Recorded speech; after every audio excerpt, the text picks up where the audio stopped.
여러분 안녕하십니까? 4.15 총선이 열흘도 남지 않았습니다. 코로나19 여파로 관심이 역대 선거만은 못하지만 그래도 선거운동이 본격화되면서 열기가 달아오르고 있습니다. 특히 강원도 초반 판세가 팽팽한 접전 양상이어서 전국적인 관심을 모으고 있는데요. 그러다 보니 여야 지도부들이 한 석이라도 더 가져가기 위해 서둘러 강원도를 찾고 있습니다. 김용기 기자의 보도입니다. 4년 전 20대 총선에선 미래통합당의 전신인 새누리당이 8석 가운데 6석을 가져갔습니다. 하지만 2년 전 6.13 지방선거는 달랐습니다. 더불어민주당이 도지사는 물론 18개 기초단체장 가운데 11곳을 차지하며 대승을 거뒀습니다. 최근 선거에서 여야가 한 번씩 이긴 겁니다. 오는 15일 치러지는 21대 총선은 어떨까? 본사 단독 여론조사를 비롯해 현재까지 나온 각종 여론조사 결과를 보면 초반 판세는 팽팽한 접전 양상입니다.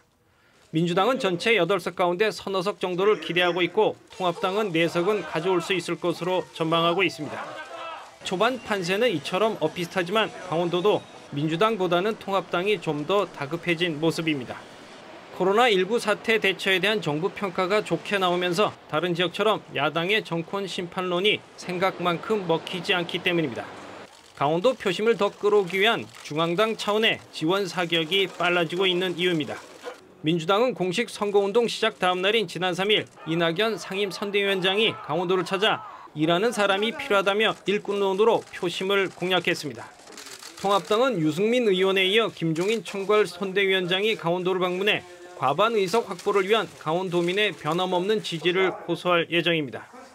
비록 의석수는 적지만 수도권 충청권과 함께 중부 벨트로 불리는 강원도에서 서로 우위를 점하기 위한 포석으로 풀이됩니다. 강원도민이 누구의 손을 들어줄지는 예측이 쉽지 않습니다. 다만 10%대의 부동층과 코로나 사태, 여기에 막말 같은 막판 돌발 변수가 최종 판세를 좌우할 것으로 전망됩니다. 국회에서 지원뉴스 김현기입니다.